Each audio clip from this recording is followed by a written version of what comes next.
Le président de la FECAFOOT s'est longuement attardé au sujet lors de son mot d'ouverture à l'Assemblée générale de l'instance ce 26 mai 2023.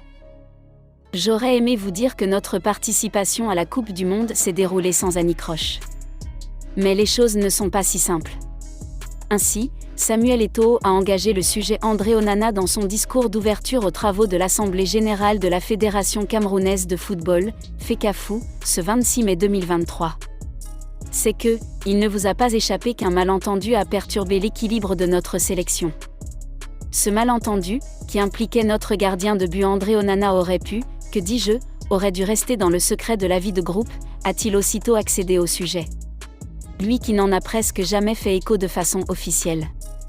Jusqu'à ce que les médias internationaux, notamment Canal+, permettent à Vincent Aboubakar, le capitaine des Lions indomptables, de libérer la parole et d'en dire un mot.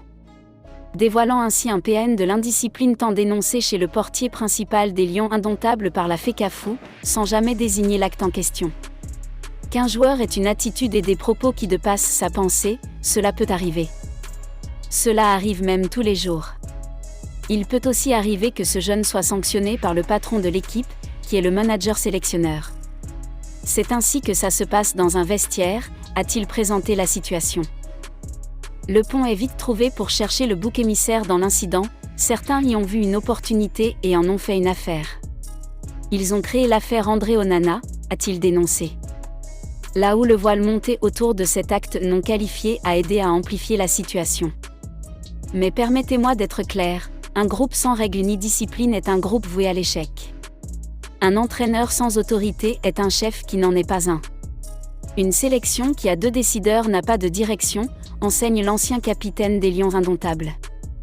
Napoléon disait que, pour gagner une guerre, un mauvais général vaut mieux que deux bons, philosophe-t-il.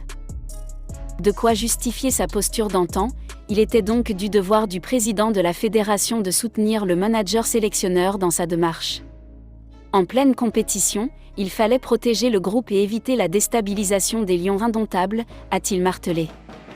Plus important, Samuel Eto'o essaie de relativiser l'affaire et semble avoir pardonné à son fils dont il a assisté à l'une des prouesses en club, notamment une des demi-finales de la Champions League européenne en tant qu'invité de l'UEFA, dans un contexte où la distance s'était créée avec le portier exclu des Lions indomptables, mais qui fait les beaux jours de l'Inter Milan. Alors, la fin de la sanction est peut-être arrivée, même si la FECAFOOT n'en a pas encore fait écho. De toutes les façons, au bout du compte, le retour d'André Onana au sein de l'équipe nationale dépend du manager sélectionneur, indique Samuel Eto'o. C'est lui et lui seul qui décide de la sélection des joueurs comme le préconise le décret du chef de l'État qui réorganise le fonctionnement de l'équipe nationale de football, souligne-t-il. Et d'insister, le retour d'André Onana en sélection dépend donc uniquement et exclusivement du manager sélectionneur. En clair, la sanction est tacitement levée. En indiquant la coulée de l'avenir immédiat, le rajeunissement de la sélection, mais avec l'esprit compétitif. La Coupe d'Afrique des Nations, CAN, 2023 reste un objectif, du moins en termes de participation. L'équipe Fagnon est toujours en course pour une qualification à la CAN Côte d'Ivoire 2024, malgré le feu pas contre la Namibie. Nous avons toujours notre destin entre nos mains, croit-il.